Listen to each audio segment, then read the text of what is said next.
Assalamu alaikum. Welcome back to our channel Iru's Food and Craft. ഇന്ന് ഞാൻ ഇവിടെ prepare ചെയ്യുന്നത് ചമ്മന്തി പൊടി അല്ലെങ്കിൽ ഇടിച്ചമ്മന്തിയാണ്. പ്രത്യേകിച്ച് ഇത് സ്കൂളിൽ പോകുന്ന കുട്ടികൾക്കൊക്കെ ചോറിന് കൊടുത്തുവിടാൻ പറ്റുന്ന ഒരു വെറൈറ്റി ആയിട്ടുള്ള ഒരു ചമ്മന്തിയാണിത്. ഒരു തേങ്ങയ്ക്കുള്ള ചമ്മന്തിപ്പൊടി ഏകദേശം നമുക്കൊരു 10 ദിവസമൊക്കെ യൂസ് ചെയ്യാൻ സാധിക്കും. ഞാനിപ്പോൾ ഇത് ഒരു തേങ്ങ ആണ് ഇവിടെ എടുത്തിരിക്കുന്നത്. 2 തേങ്ങ എടുക്കുകയാണെങ്കിൽ നമ്മൾ അതിനനുസരിച്ചുള്ള ഇൻഗ്രീഡിയൻസിൻ്റെ അളവും കൂട്ടണം. അപ്പോൾ ഞാൻ അതിന് വേണ്ടുന്ന എല്ലാ ഇൻഗ്രീഡിയൻസും ഇവിടെ തയ്യാറാക്കി വെച്ചിട്ടുണ്ട്. അപ്പോൾ നമുക്ക് സ്റ്റാർട്ട് ചെയ്യാം അല്ലേ?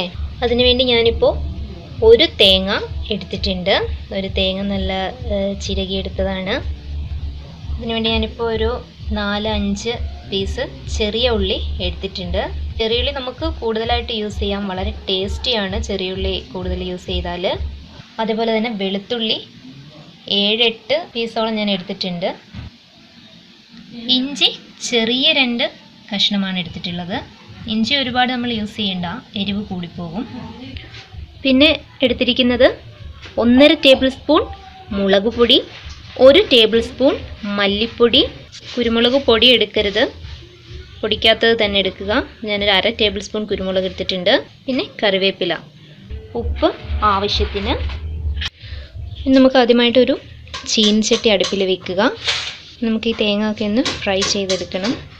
ചട്ടി ഇപ്പോൾ ചൂടായിട്ടുണ്ട്. ഇനി നമുക്കിതിലേക്ക് തേങ്ങ ആഡ് ചെയ്യാം. തേങ്ങ ഞാനിപ്പോൾ ഇതിലേക്ക് ഇടാം.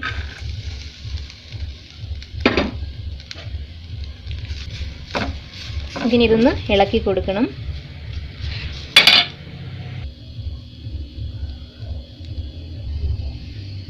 ഇനി ഇതിലേക്ക് നമ്മൾ എടുത്തു വെച്ചിരിക്കുന്ന ഇഞ്ചി ചെറുതായിട്ട് അരിഞ്ഞിടുക.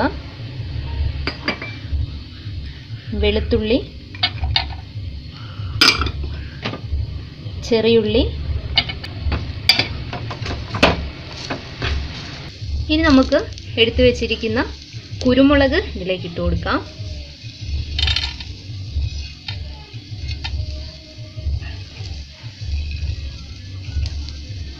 ഇതിലേക്ക് കറിവേപ്പില കൂടി ഇട്ട് കൊടുക്കാം.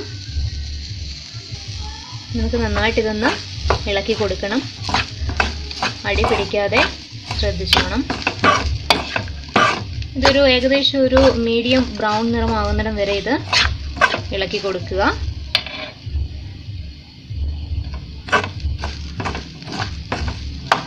ബ്രൗൺ നിറമായതിനു ശേഷം മാത്രമേ നമുക്ക് മുളക് പൊടിയും മല്ലിപ്പൊടിയൊക്കെ ആഡ് ചെയ്താൽ മതിയാവും. ഇത് നല്ല ബ്രൗൺ കളർ ആയിട്ടുണ്ട്. ഇനി നമുക്കിത് ഇതിലേക്ക് മുളക് പൊടിയും മല്ലിപ്പൊടിയും ഇട്ട് കൊടുക്കാം.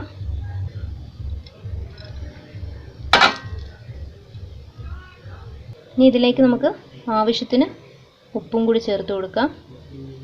ഉപ്പ് പിന്നെ രണ്ടാമത് നമ്മൾ പൊടിച്ചു കഴിഞ്ഞ് നോക്കിയിട്ട് ആഡ് ചെയ്താൽ മതിയാവും.